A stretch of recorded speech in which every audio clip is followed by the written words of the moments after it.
ফিরলাম বিরতির পর নজর রাখবো পরবর্তী সংবাদে। রাজ্যে ছিনতাইবাজরা চোখ রাঙাচ্ছে ইন্দ্রনগর এলাকায়। বুধবার বিকেলে ইন্দ্রনগর হেপাটাইটিস ফাউন্ডেশনের সামনে এক মহিলার গলা থেকে ছিনতাইবাজরা স্বর্ণের চেইন ছিনতাই করে নিয়ে যায়।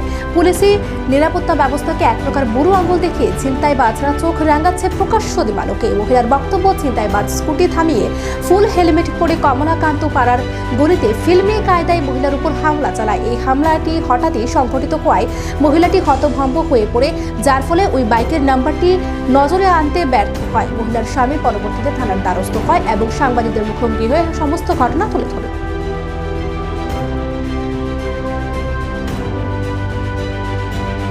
ঘটনা হয়েছে যে আমার ওয়াইফের সাথে কালকে ছিনতাইবাজ হয়েছে আর কি।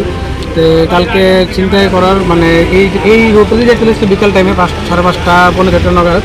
তো আমার ওয়াইফ যাওয়ার মানে পিছনে আরেকটা ছেলে আইসে, এসে ঘাট থেকে মানে ধইরা চিনটা নিয়ে গেছে।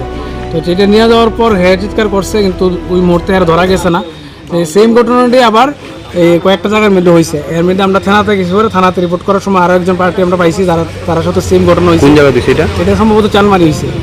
চানমারিতে ঘটনাটা হয়েছে, যার ফলে তারাও থানা রিপোর্ট করতে আছে। তার সাথে কথা বলার পর তারাও ভিডিও ফুটেজ একটা পাইলাম, এখানে দেখছি আমরা মানে তারা সেম যে আমার ওয়াইফে যে লোকটা দেখছে ওই লোকটি হলুদ গেঞ্জি পরা আসছিল, গ্ল্যামার বাইকে আসছিল। এতটুকু। আপনার পরিচয়টা? আপনার পরিচয়টা? আমি ওনার হাজব্যান্ড। নাম? দীপঙ্কর আচার্য। বাড়ি কোন জায়গায়? বাড়ি আমার বাড়ি সেমন, আর এমনিতে এখানে ইন্দ্রনগর থাকে। ঠিক আছে, থ্যাংক ইউ।